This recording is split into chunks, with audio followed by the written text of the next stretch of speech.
আসসালামু আলাইকুম। আমরা চাল কুমড়ো এরকম কুড়ায় নিছি, কুড়ানি দিয়ে এবার আমরা এটা কড়াইতে দিয়ে সুন্দরভাবে সিদ্ধ করে নেব।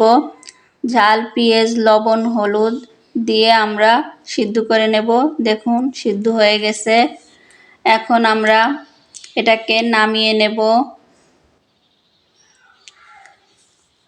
আমার চ্যানেলটি সাবস্ক্রাইব করে রাখুন, তাহলে আমি ভিডিও দিলে পেয়ে যাবেন। আমি ফুড প্রসেসিং থেকে ট্রেনিং করে এসেছি। এবার আমরা কড়াইতে তেল দিয়ে দেব। এবার আমরা ঝাল, পেঁয়াজ, রসুন সব দিয়ে দেব।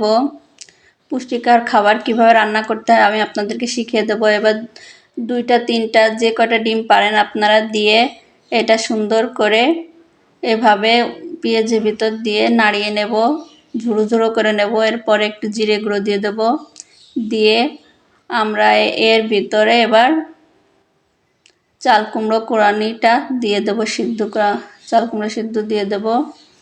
দিয়ে সুন্দর করে শুকনো শুকনো করে ভেজে নেব।